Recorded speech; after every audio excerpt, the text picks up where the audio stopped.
আসসালামু আলাইকুম ওরহমতুল্লাহি ওবারাকাতুহু। সম্মানিত দর্শক মণ্ডলী, আজকে আপনাদের সামনে যে ভিডিওটি নিয়ে উপস্থিত হয়েছি এটি হচ্ছে, আপনি যদি কোনো দুশ্মনী থেকে বাঁচতে চান, অর্থাৎ আপনার পিছনে কোনো বড় বড় দুশ্মন লেগে থাকে, তাহলে আপনি তা থেকে কীভাবে বাঁচবেন।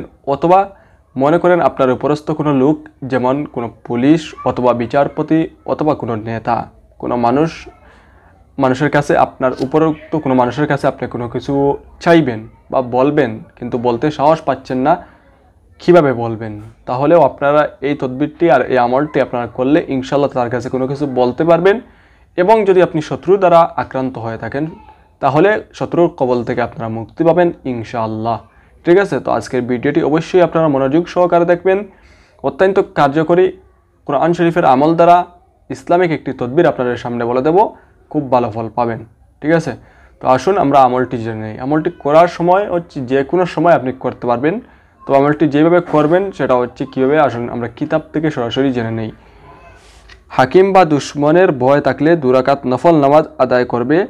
প্রথম রাকাতে সূরা কাফিরুন এবং দ্বিতীয় রাকাতে সূরা ফালাক পাঠ করবে। অর্থাৎ 2 রাকাত নফল নামাজ আপনাকে পড়তে হবে অবশ্যই অজুর সহিত।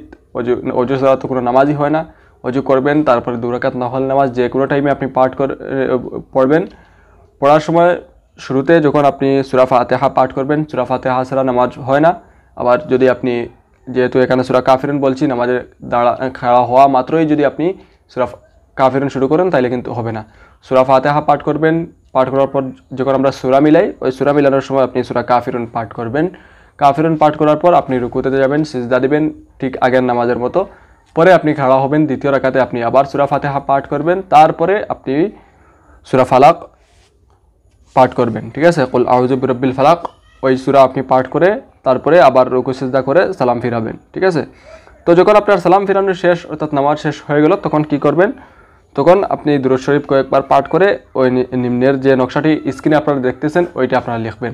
অর্থাৎ নামাজ যখন আপনি পড়বেন তখন ওই নামাজ পড়ার সময় আপনি ওই খাতা এবং কলম নিয়ে আপনি সাথে রাখবেন, তাহলে ওইটা আপনি সাথে সাথে লিখতে পারবেন, কোনো সমস্যা হবে না। ঠিক আছে, তো পরবর্তীতে ওইটা লেখার পর ওইটা আপনারা নিজের সাথে ব্যবহার করবেন। যদি সাথে ব্যবহার করতে না পারেন তাহলে ওইটা মানি ব্যাগে রেখে দিলেই হবে, কোনো সমস্যা নাই। অথবা যদি পারেন তাইলে সাথে ব্যবহার করবেন। তবে অজুর সহিত ওই নকশাটা লেখার চেষ্টা করবেন এবং লিখবেন, যেহেতু ইসলামিক নকশা অজু ছাড়া লিখলে হবে না।